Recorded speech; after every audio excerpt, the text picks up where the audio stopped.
Hello friends, how are you? Standard 7 Science chapter number 8.8. Today's our new topic is thunderstorm and cyclone.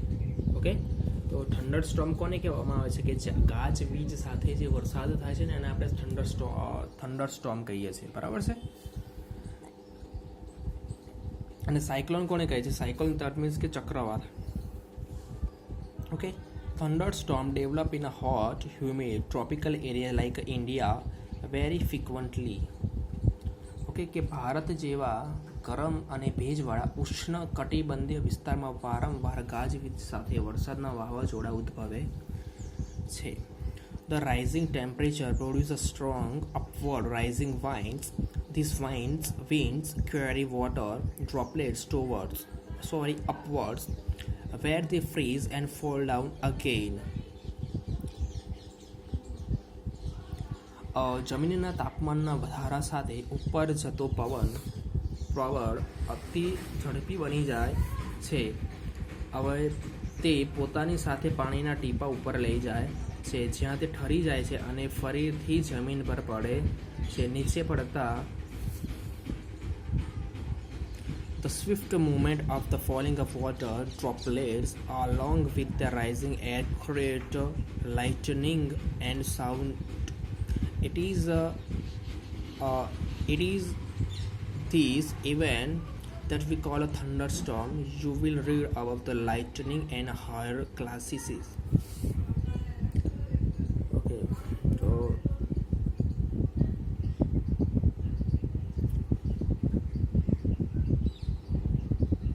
જો હવે શું છે કે નીચે પડતા જે પાણીના ટીપા અને ઉપર તરફ ઝડપથી જતી હવા વીજળી અને ગળગળાટ ઉત્પન્ન કરે છે, જેને ગાજવીજ સાથેનું વાવાઝોડું કહે છે. તમે આગળના ધોરણોમાં વીજળીના વિશે તમે વધારે ભણશો, એટલે લાઇટનિંગ.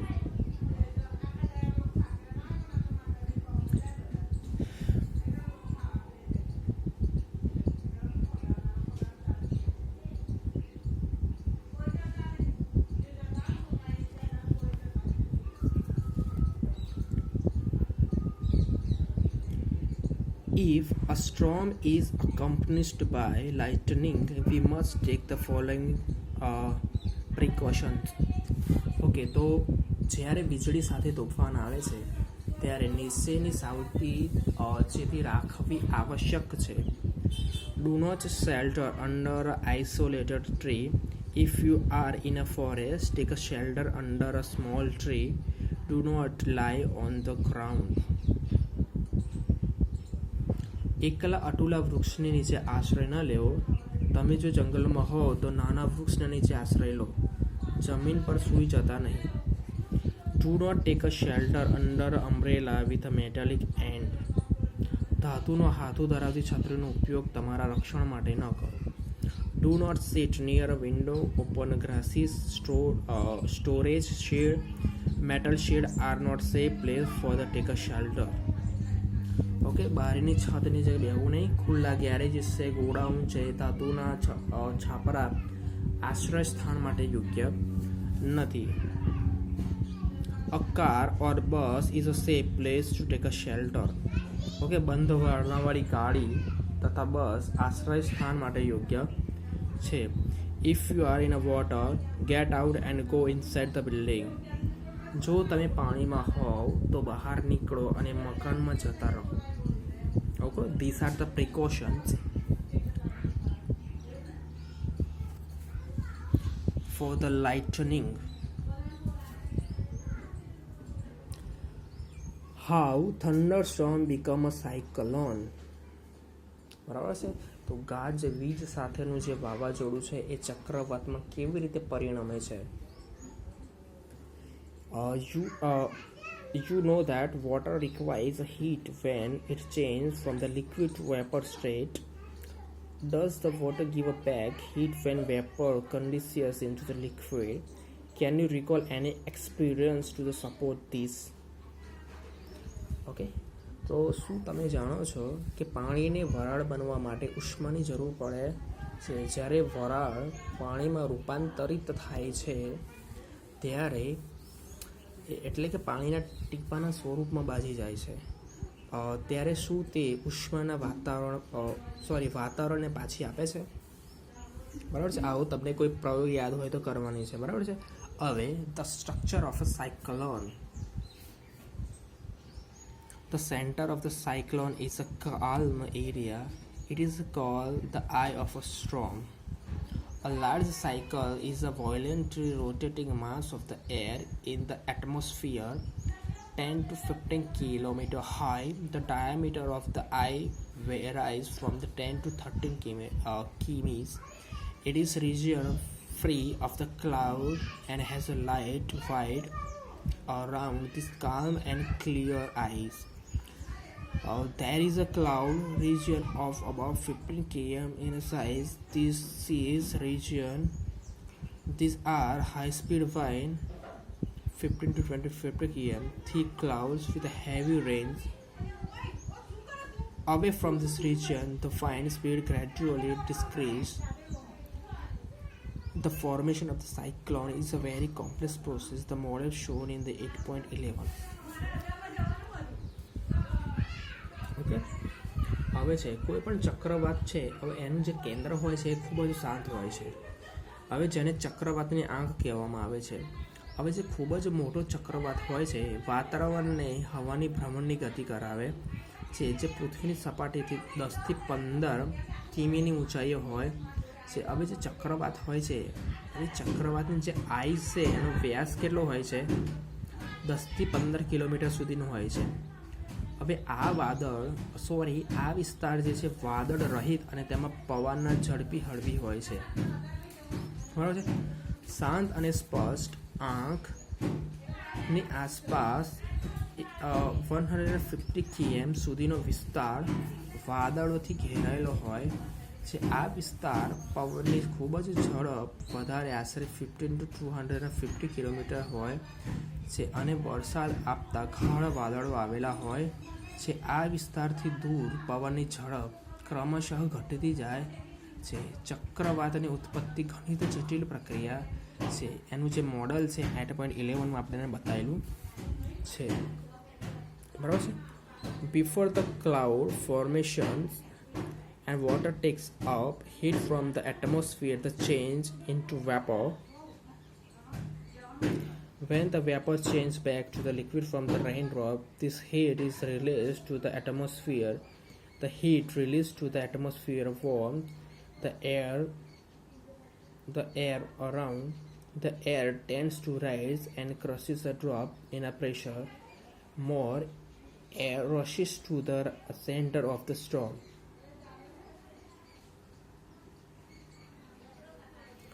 વાદળની રચના થતાં પહેલાં પાણી વાતાવરણમાંથી ઉષ્માને શોષીને વરાળમાં રૂપાંતરણ પામે છે. જ્યારે પાણીની વરાળ ફરી પાછી આવી પ્રવાહી રૂપાંતર પામે છે ત્યારે વરસાદના ટીપાં બને છે, જે વાતાવરણમાં ઉષ્મા પાછી આપે છે. વાતાવરણમાં છેડાતી ઉષ્મા તેની આસપાસની હવાને ગરમ બનાવે છે. આ હવા ઉપર જાય છે જેને કારણે દબાણ ઘટે છે. This cycle is repeated. The chain of the events end with the formation of a very long pressure system with a very high speed wind revolving around it. It is the weather condition that we call a cyclone. Factors like a wind speed, wind direction, temperature and humidity contribute the development of the cycles. હવે જો કે હવે આવી શ્રેણીબદ્ધ ઘટનાને લીધે હવે ઓછા દબાણ થાય છે એવું એક ક્ષેત્ર સ્થપાય છે અને એની આસપાસ ખૂબ જ ઝડપથી પવનો ઘૂમવા લાગે છે. આ હવામાનની એવી પરિસ્થિતિ છે જેને આપણે ચક્રવાત એટલે કે સાયક્લોન તરીકે ઓળખીએ છીએ. ચક્રવાતના નિર્માણમાં પવનની ઝડપ અને પવનની દિશા, તાપમાન તથા ભેજનું પ્રમાણ અગત્યનો ભાગ ભજવે છે. અહીંયા જોવો. બરાબર છે. આ સાયક્લોનનું પિક્ચર છે. બરાબર છે. હવે શું છે કે ડિરેક્શન વિચ ઇન્ક્લાઇંગ સાયક્લોન મૂવિંગ એટલે આ ડિરેક્શનમાં જાય છે. બરાબર છે. હવે શું છે કે આ બાહ્ય હવા છે ઉપરની સાઈડ. હવે રાઇઝિંગ એર એટલે શું છે કે હવા ઉતરતી નીચેની તરફ, અને આ જે છે એ આઈ છે, બરાબર છે. સ્ટ્રીમિંગ ફ્લો એટલે આ સાઈડથી હવા આવે છે, આ રીતે ફ્લો થઈને બહાર નીકળી જાય છે, બરાબર છે ને, એ ચક્રવાત રચાય છે, બરાબર છે. Image of I of cyclone, હવે આઈની ઇમેજ છે ના સાયક્લોન રચાયું છે, બરાબર છે. Rising water causes by the cyclone, હવે શું થાય છે કે સાયક્લોન આવે છે એટલે શું થાય છે, દબાણ ઘટે છે, અને દબાણ ઘટે છે એટલે શું થાય છે, જે સપાટી હોય છે, જે સી લેવલ છે એ શું થાય છે, રાઇઝ થાય છે, અપ થાય છે, બરાબર છે.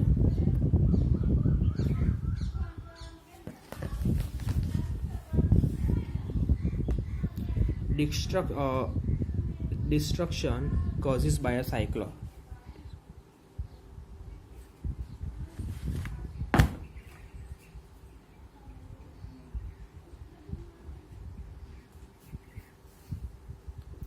Cyclones can be very destructive.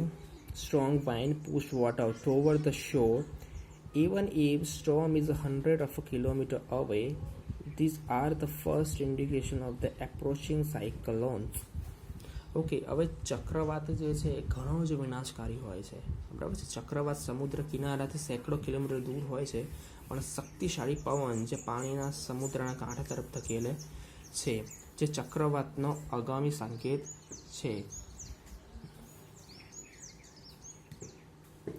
બરાબર છે. હવે તમે જોયું હશે કે દરિયામાં છે કે પવન જ્યારે આવવાનો હોય ત્યારે ઊંચા ઊંચા મોજા ઉછળે છે. હવે જ્યારે ઊંચા ઊંચા મોજા ઉછળે છે ત્યારે સમજી લેવાનું કે ચક્રવાતની શરૂઆત થઈ ગઈ છે અને દરિયામાં પવન ફૂંકાય છે, બરાબર છે. The water waves produced by the wind are so powerful that person cannot overcome them. બરાબર છે કે પવન વડે બનતા મોજા એટલા બધા પ્રબળ હોય છે કે તેનાથી કોઈ પણ વ્યક્તિ બચી શકતો નથી. The low pressure in eye lifts water surface in a center. The rising water may be as high as 3 to 12 meters. It appears like a water wall moving toward the shore. As a result, the sea water enters the low-lying coastal area, causing severe loss of life and property. It also reduces the fertility of the soil. Okay, તો ચક્રવાતની જે આંખ જે છે, આંખ આગળનું ઓછું દબાણ છે. હવે તેનું જે કેન્દ્ર હોય છે ભાગમાં શું થાય છે કે પાણી ઉછળે છે. હવે એની ઊંચાઈ કેટલી હોય છે, 3 to 12 મીટર સુધીની હોય છે. હવે શું છે કે પાણીની દિવાલ કિનારા તરફ ધસી છે. હવે આના લીધે શું થાય છે કે સમુદ્રનું પાણી જે છે નીચાણવાળા વિસ્તારમાં પ્રવેશે અને માલ મિલકત તથા તેના જનજીવનને ગંભીર નુકસાન પહોંચાડે છે. તેથી જમીનની જે ફળદ્રુપતા જે છે એને શું થાય છે, પણ એની જે ફર્ટિલિટી ઓફ સોઇલ હોય છે એને શું થાય છે, ડિક્રીઝ થાય છે, બરાબર છે. હવે ચક્રવાત જે છે સમુદ્ર કિનારાથી પસાર થાય છે તે સમયે શું થાય છે કે વરસાદ અને પૂરની સ્થિતિ પણ ઉત્પન્ન કરે છે કે જે વધુ ભયાનક થાય. જે ચક્રવાત હોય છે એ શું છે, હેવી વોટરના જે ડ્રોપલેટ્સ છે એને કેરી કરે છે. હવે એ શું થાય છે, એની સાથે શું થાય છે, રેઇન થાય છે, રેઇન, બરાબર છે, અને પવન થાય છે. એટલે શું થાય છે, પવન આવે એટલે સમુદ્ર કાંઠાના વિસ્તારો હોય છે એમાં શું થાય છે કે સમુદ્રના જે મોજા છે 3 to 22 મીટર સુધી શું છે, અરાઇઝ થાય છે. અને જે અરાઇઝ થયેલું જે વોટર છે એ શું થાય છે, એક પૂર જેવી ભયાનક પરિસ્થિતિને શું કે સર્જન કરે છે, બરાબર છે. હવે continuously heavy rainfall for the worsen the fall situation. High speed wind accompanying cyclone damage houses, telephone and other communication system, tree, etc., causing a tremendous loss life and properties. હવે શું છે કે ખૂબ જ ઝડપી પવનો ધરાવતો ચક્રવાત ઘર છે, ટેલિફોન છે તથા બીજા સંદેશા વ્યવહારના પ્રસારના સાધનો છે, વૃક્ષો વગેરેને ક્ષતિગ્રસ્ત કરીને માલ મિલકતની મોટી હોનારતો સર્જે છે. A cyclone is known by the different name, different part of the world. It has a hurricane in the American continent, in the Philippines and Japan. It is called a typhoon.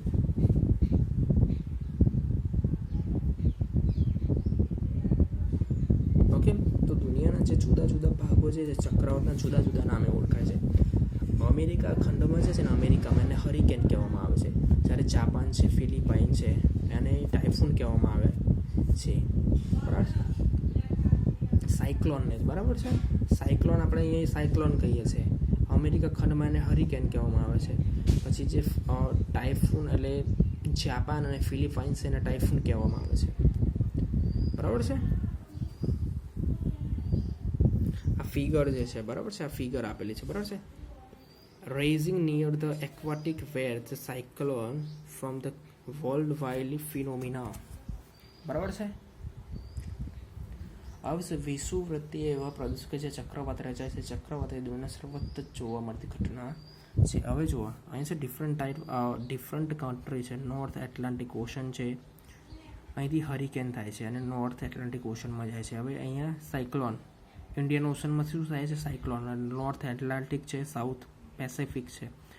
અહીંયાથી પણ શું થાય છે? આ રીતે એની જે wind છે એનો ટર્ન કરે છે, અહીંયા સીધી જાય છે, અહીંયા પણ શું કરે છે? ટર્ન લે છે. આ વાઇન્ડ છે કઈ જાય છે? ટાઇફૂન અહીંયા થાય છે, એટલે આ ફિલિપાઇન્સ સાઈડનું છે. ટાઇફૂન કહે છે અહીંયા સાયક્લોન ચક્રવાતને. બરાબર છે.